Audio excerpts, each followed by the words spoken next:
Tension जागरण संपादकीय 8 जनवरी 2025। Speed 80 word पर minute रहेगी। आज का शीर्षक है डेटा संरक्षण। आइए स्टार्ट करते हैं। यह स्वागत योग्य है कि केंद्र सरकार डाटा संरक्षण नियमावली को अंतिम रूप देने के पहले जनता के सुझावों से अवगत होना चाहती है। इसी दृष्टि से उसने इस नियमावली का मसौदा जारी किया है।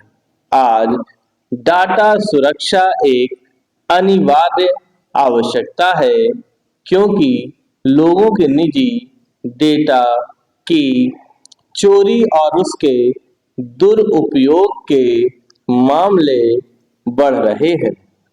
कई बार तो सोशल मीडिया कही जाने वाली इंटरनेट कंपनियां ही इस डाटा का दुरुपयोग करती हैं। लोगों का डाटा चोरी होता ही रहता है। जब ऐसा होता है तो संबंधित कंपनी आगे और सतर्कता बरतने का आश्वासन देकर कर्तव्य की इतिश्री कर लेती है।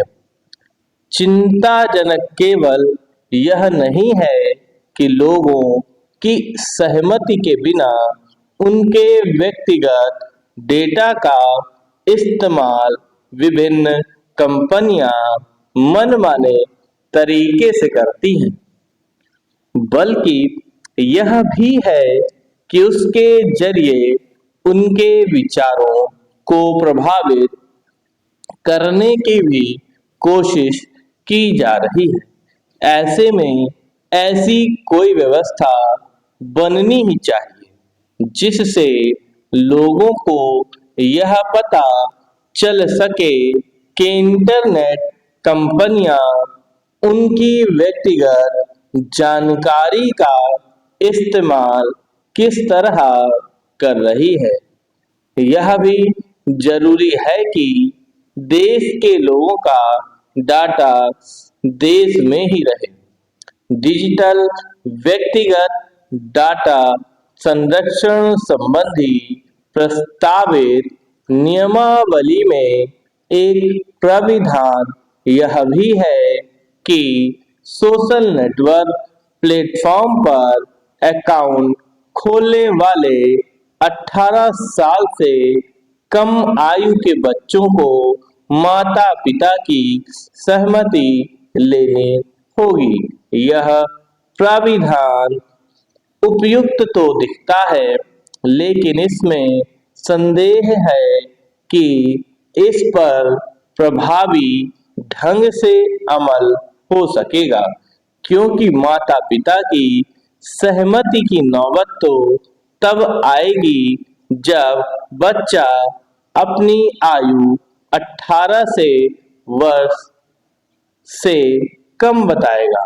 यदि वह ऐसा नहीं करता और अपनी उम्र 18 वर्ष या इससे अधिक बताता है, जिसकी संभावना भी है, तो बहुत आसानी से सोशल नेटवर्क प्लेटफॉर्म पर अपना अकाउंट खोलने में समर्थ हो जाएगा। यह किसी से छिपा नहीं कि ऐसे प्लेटफॉर्मों पर बहुत सी सामग्री ऐसी होती है जो बच्चों के लिए उपयुक्त नहीं होती। ऐसे प्लेटफॉर्म बच्चों के स्वाभाविक विकास में बाधक बनने के साथ ही उनके मोबाइल का लती भी बना रहे हैं।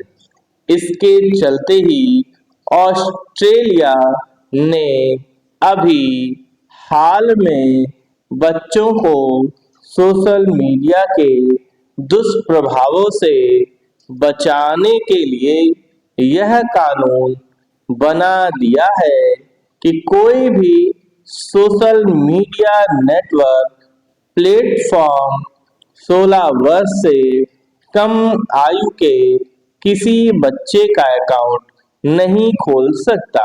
यह बहस का विषय है कि क्या भारत को भी ऐसा करना चाहिए।